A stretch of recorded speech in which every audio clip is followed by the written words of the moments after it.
Well, finally, as kids, a lot of us played in tree houses, even though those so-called houses were probably just a few feet off the ground and rather small. Well, Teresa Bush met a guy in Crossville who really loves tree houses. So much, he decided to build the world's largest.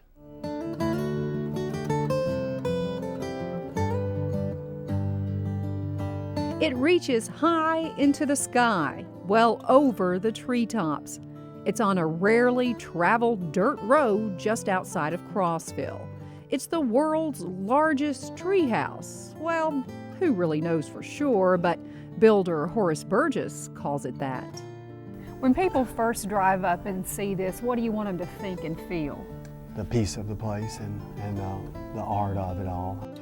When they come out here, they're expecting to, climb up a ladder and push through a little hole into a 4x8 or something.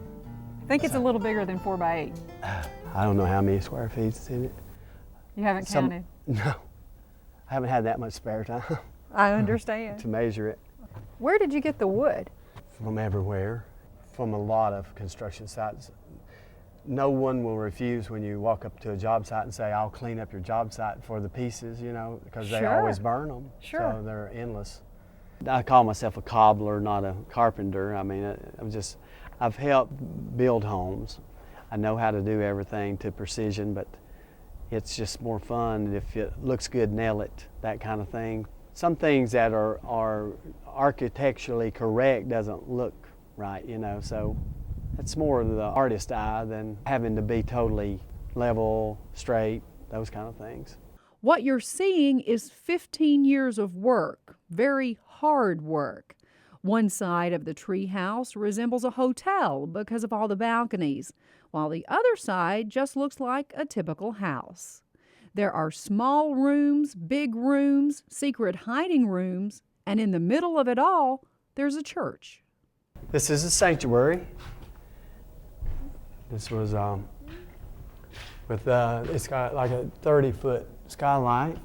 I mean, 30 feet to the skylight. To the skylight. And have services in here, like youth groups and the Native Americans of this area come here on Saturday afternoon and have services in it.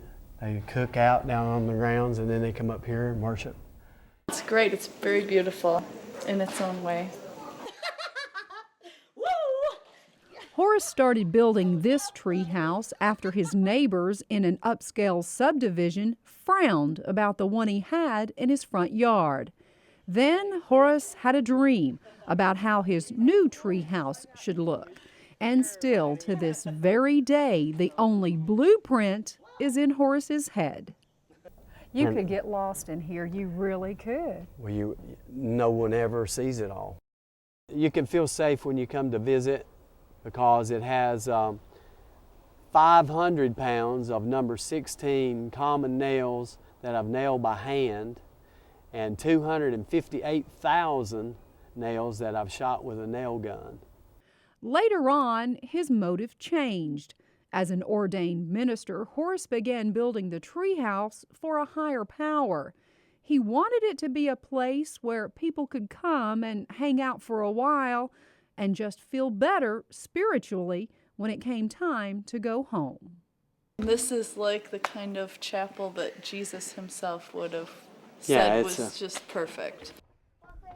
So you've seen enough of the treehouse to think there is no way in the world you'd ever be able to make it to the top. Well, Horace hasn't forgotten about people like you and me. On every floor, you will be able to find a place to sit down, catch your breath, so that you can make that final ascent to the top. All right, let's go to the top. Okay. Let's go. Let's go. Last couple of steps to the top. Oh man, what a view! We can see for miles. You can see the full outline of the rim of Cumberland County.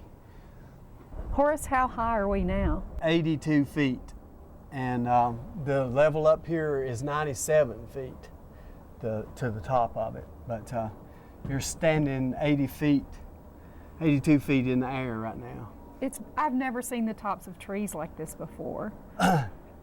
It's pretty amazing. Most people don't ever get to look down on things, and it's a different perspective of things that you gain when you're actually looking from the top down.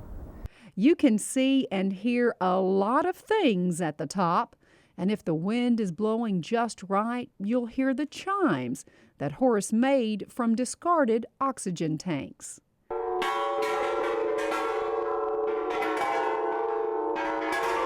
And if you look down, you'll see a very unusual garden.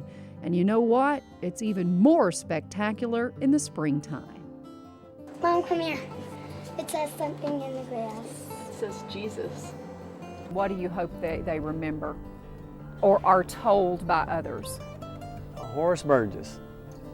He was a wild country boy that actually tried to do something with his life. I mean, just that would benefit people around him. I mean, and make the world a better place to live.